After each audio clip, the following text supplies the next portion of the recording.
Eder. Mech.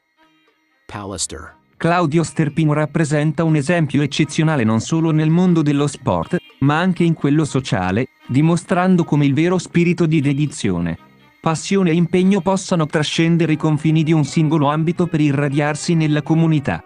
Nato nel 1939 a Trieste, la sua carriera è iniziata nei ranghi dei bersaglieri, un contesto che già prefigura la combinazione di rigore, disciplina e spirito di corpo che caratterizzeranno la sua vita.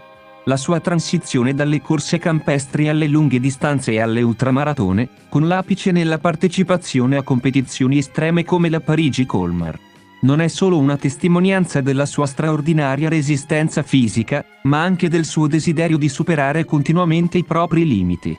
La fondazione del Marathon Club a Trieste nel 1976 e successivamente della Bavisela, Fondazione CR Trieste evidenziano il suo impegno a promuovere lo sport come veicolo di benessere fisico e mentale, soprattutto tra i giovani. Queste iniziative, insieme al suo record italiano nel 1986 e alla partecipazione ai mondiali di 24 ore a 61 anni, sottolineano non solo le sue capacità atletiche ma anche il suo ruolo di mentore e modello per le generazioni future. Profilo psicologico di Claudio Sterpin. Dai dettagli della vita e della carriera di Claudio Sterpin, possiamo delineare il profilo psicologico di un individuo straordinariamente resiliente, motivato e altruista. La sua resilienza è evidente nella sua capacità di sostenere sforzi fisici prolungati e nel suo continuo superamento dei limiti personali. La motivazione, sia intrinseca che estrinseca, lo ha spinto a perseguire e raggiungere obiettivi elevati non solo in campo sportivo ma anche sociale. Sterpin appare come una persona profondamente altruista, dedicando una parte significativa della sua vita a promuovere lo sport tra i giovani e a contribuire alla sua comunità. Questo senso di dovere verso gli altri, insieme al suo legame con i valori dei bersaglieri, sottolinea un profondo impegno etico. Pregi e difetti. Tra i suoi pregi, spiccano sicuramente la determinazione, la capacità di ispirare gli altri e l'altruismo. Tuttavia, una personalità così forte e dedicata potrebbe anche nascondere dei difetti, come la tendenza a mettere le esigenze altrui prima delle proprie. Un'eccessiva autocritica nei confronti dei propri limiti e forse un'ossessiva ricerca di obiettivi sempre più ambiziosi. Potenziale di fare del male.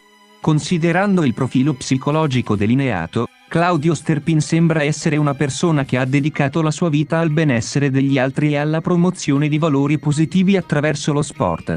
È difficile immaginare che possa volontariamente fare del male a qualcuno. Al contrario, sembra molto più probabile che il suo impatto sia stato e continui ad essere estremamente positivo, lasciando un'eredità di ispirazione, dedizione e comunità. La sua vita sembra essere guidata da un profondo senso di responsabilità verso gli altri e dalla volontà di contribuire al bene comune. Qualità che attenuano significativamente la possibilità di azioni dannose verso altri.